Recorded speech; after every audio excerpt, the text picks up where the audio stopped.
I'm Deborah Borchardt, and joining me this morning is Jim Cramer. We're going to talk about JC Penney because it is tearing up that Twitter sphere, Jim. Lots of talk about JC Penney, lots of talk about Bill Ackman and how he wants to change the board.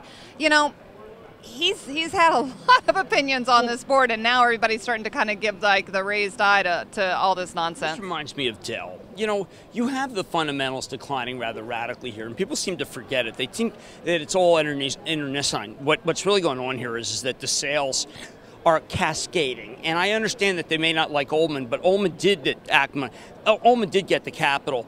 What to watch here is same-store sales, because retail is impossible to pull.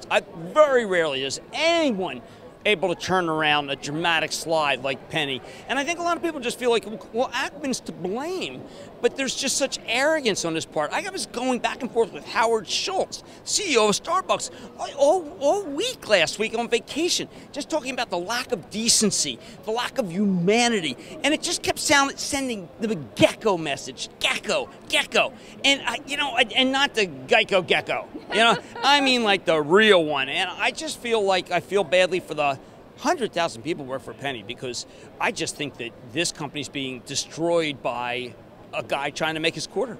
Right, there is a lot of drama here because he clearly has a position in the company, a big position. It is not doing well, and so you kind of feel like he's generating this drama to try to get something going with his position. Take a loss and move on. I mean, that's what the real big guys used to do. It's like, hey, I got this wrong. He got it wrong. He got Penney wrong.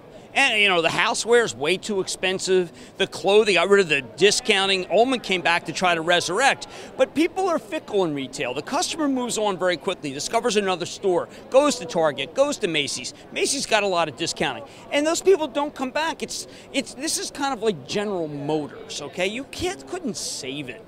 The new General Motors, yes, but the old one, you can't lose those customers that you had while you bring in innovation. And when I go to JC Penney, I'm kind of like saying, do we need it? And Ackman may have made it so that the answer is you're not going to have it. Well, there you go. That's JC Penney. It's a stock that you probably don't want to be involved in right now with all this drama going in. That's Jim Cramer, and I'm Deborah Borchardt with The Street.